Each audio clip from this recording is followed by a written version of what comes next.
வணக்கம். அனைத்து உறவுகளுக்கும் எனது இனிய மாலை வணக்கத்தை தெரிவித்துக் கொள்கிறேன். உங்களிடத்தில் ஒரு சிறு சோட குறிப்பை பகிர்ந்து கொள்ள வருகிறேன். ஒரு ஜாதகத்தை பார்த்த உடனேயே ராஜயோக ஜாதகம் என சொல்லிவிடலாம்.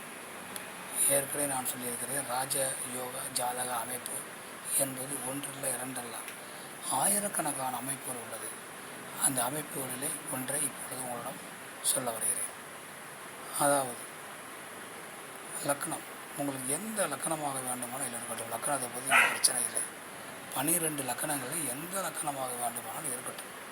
ஆனால் லக்கணத்திற்கு 2ஆம் வீடான தனஸ்தானத்தில், லக்கணத்திற்கு 4ஆம் வீடான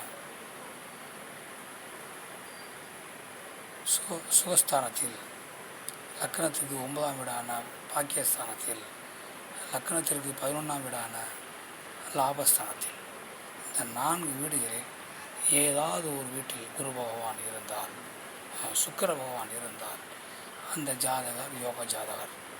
யோக ஜாதகம், அந்த ஜாதகம் யோக ஜாதகம். கண்டிப்பாக அந்த ஜாதகர் வாழ்க்கையில் என்றாவது ஒரு நாள் முன்னேற்றத்துக்கு வந்து விடுவார். அதே சுக்கிர பகவான் 2, 4, 9, 11 ஆகிய இடங்களில் இருக்கும் பொழுது ஆட்சி வீடாக இருந்தாலோ உச்ச வீடாக இருந்தாலோ இந்த பலன் அதிகரிக்கும்.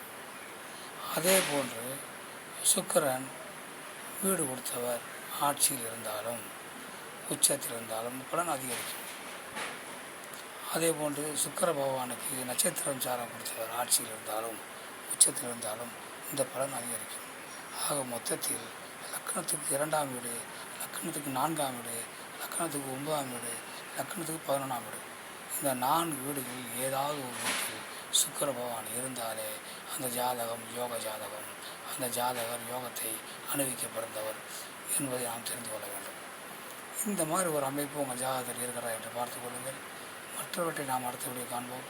நன்றி, வணக்கம்.